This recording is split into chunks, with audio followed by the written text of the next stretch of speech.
आम्रपाली शर्मा ने कहा, मैं एक सेक्युलर महिला हूं, लेकिन अब मुझे लगता है कि हिंदू होना अपराध है। मैं सेक्युलर हूं। मैंने मुस्लिम इलाके के मलाड में महंगा फ्लैट खरीदा।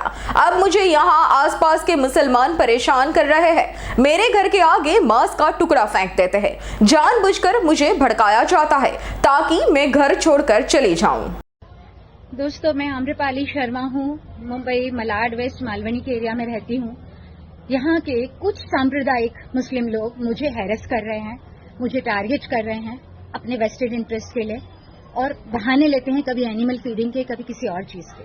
अब यहाँ पूरा पब्लिक में मेरे खिलाफ भड़का देते हैं। मेरे दरवाजे पे नॉनवेज डाला है, पूरा इतना गंदा नॉनवेज डाला है पूरा। मुझे पता नहीं वो क्या था। मैं पुलिस स्टेशन गई, उनके खिलाफ कोई कंप्लेन नहीं लेता। पता नहीं उनकी क्या पहुंच है या क्या कनेक्शन है। ये सिर्फ मुझे टारगेट कर रहे हैं, ये मजबूर कर रहे हैं कि मैं सुसाइड कर लूं और मैं मर जाऊं तो मेरा फ्लैट ग्रैब कर लेगा कोई, और यह चाहते मैं यहां से भाग जाऊं घर बेच के।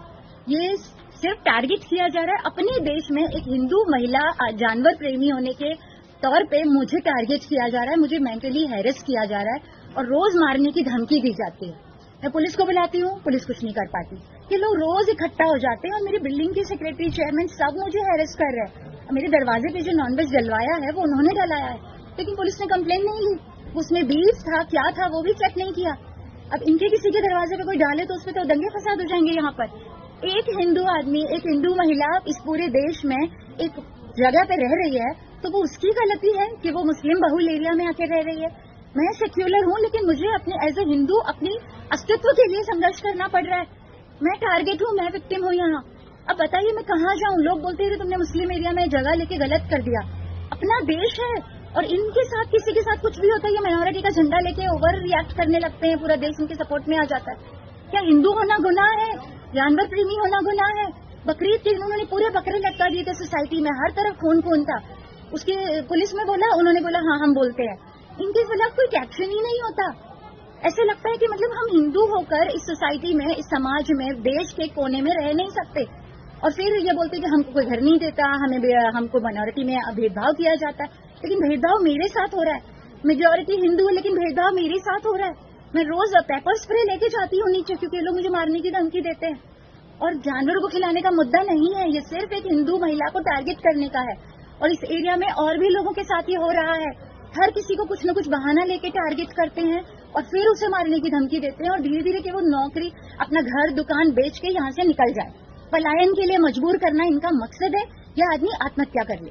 पिछले साल मैं आत्महत्या करने वाली थी। मेनका गांधी सबसे मैंने मदद मांगी कि मैं कहाँ जाऊँ। मैं पुलिस स्टेशन जाती हूँ, हेल्प नहीं मिलती। फिर मैं इधर उधर जाती हूँ तो बोलते हैं कहीं जाने से फायदा नहीं होगा, क्योंकि ये पूरा एरिया इनका है। ये हमारा भारत देश है और धर्म निरपेक्ष देश है, लेकिन मुझे एज ए हिंदू टारगेट किया जा रहा है। मेरे अस्तित्व के लिए खतरा है। एक आदमी ने यहाँ आत्महत्या की कोशिश भी की थी इनके हैरेसमेंट से। उसके साथ कोई न्याय नहीं हुआ, उसकी कंप्लेन नहीं ली गई, कुछ भी नहीं हुआ। एनसी बेचारी की लिख ली और लेटर ले लिया और कोई एक्शन नहीं हुआ, और मेरे लिए भी कोई एक्शन नहीं हुआ। क्या करूं बताइए? अपने देश में एक हिंदू सिंगल महिला को, जानवर प्रेमी को कहाँ जाना पड़ेगा जीने के लिए?